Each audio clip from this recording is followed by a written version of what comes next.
Last month in e-commerce, Mailchimp thinks we need yet another e-commerce platform choice. That green Shopify bag is actually filled to the brim with money.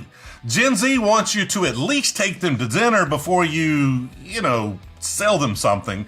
Amazon releases a new tool that just reminds us that these are their customers and not ours. Walmart learned that robots aren't better than humans, and Target is trying to be your best option for just-in-time toilet paper delivery. There was a lot happening in e-commerce in April. So pull yourself up a chair and let's talk about it. My name is TJ Gamble, and this is Last Month in e-commerce, where we give you the biggest headlines from the last month in e-commerce. I thought the title was pretty self-explanatory, but you never know. The best stories usually drop right at the end of the month, and this month was no exception. You know them for their email marketing, but now Mailchimp is diving into the world of e-commerce. Now, there was a fairly famous rift between Mailchimp and Shopify a couple of years ago. Mailchimp claimed it didn't like Shopify's updated data policies, but we all know it was really Shopify's insistence on taking a cut of the revenue of all third-party solutions used by their merchants. I get it. I'd be mad about that as well. So Mailchimp took their ball and went home. They completely withdrew from Shopify's ecosystem. Instead of sharing a piece of the pie with other e-commerce platforms, they decided just to bake their own pie. In April, they launched online stores and appointment booking capabilities for small and medium-sized businesses. These features are a part of Mailchimp's new website and commerce plan. The plan has 3 tiers, one of which is free. But don't be fooled. Nothing's free. They're very much taking the Shopify model of revenue generation where they ding you with transaction fees. You get hit with 2% on that free plan, but can reduce that to 0.5% on their $29 plan. Is that right? Did our researchers get that right? You just pay $29 per month to cut the transaction fees by 1.5 percentage points. You only really need to sell $2,000 a month for that to be a big savings. So that pricing is actually a big clue as to the size and type of merchants that Mailchimp is targeting with this offering. Mailchimp promises that all users, regardless of plan, will be able to create online storefronts through the company's available tools. The stores feature is in beta right now, but will be released to customers in the US and UK by mid-May. The appointments feature, meanwhile, is available to all users right now and allows businesses to let customers book services online. Mailchimp officials say that more than 60% of its customers offered services of some kind in 2020, so this could be a big piece of functionality for the platform's users. The platform that Mailchimp hopes to be when it grows up is Shopify, which probably had the best possible start to the new year financially. According to the results released in late April, Shopify made nearly $1 billion in revenue in just the first quarter alone. $1 billion. $1 billion with a B. I'm not jealous. I'm not jealous at all. It also registered a growth of 110% year over year. Both numbers are higher than previous estimates, just further solidifying that the pandemic has been good for e-commerce as more businesses accelerate their shift to digital. On a conference call about the results, Harley Finkelstein, Shopify's president, with his surprisingly good office audio video setup, look at that depth of field. That's what $1 billion will get you. Harley said that growth could continue into the year, noting that the company is not seeing any slowdown in places that have opened back up. I think this digital acceleration isn't a temporary shift, and it looks like the changes we're seeing in how business is done is here to stay. Our next story has to do with Generation Z, or those whippersnappers to us old folks, and their spending habits. New research carries a warning to brands.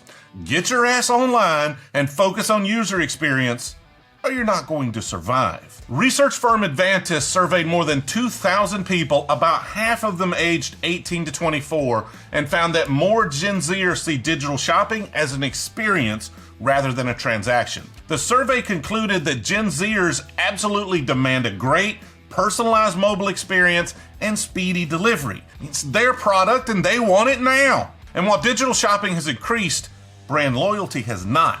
The kids these days, they have no patience and no loyalty. So welcome to the new age. Amazon has released a new tool that will help some of its sellers connect to customers in a way not seen on the site before. And I use connect in the loosest possible sense of the word. The tool is called Manage Your Customer Engagement, according to reports. Amazon quietly launched the tool to more than 350,000 members of its brand registry program earlier this month. The problem with Amazon is that your customers aren't your customers. There's no way to really build a relationship with them. That means you're always dependent on Amazon to bring them back to you. So when I heard about this, I was excited. I mean, was Amazon about to relinquish some of that power and control? Child, please. You're so funny. Get out of here with that. So how does it actually work? First, the customer has to click the follow button on the seller's store page.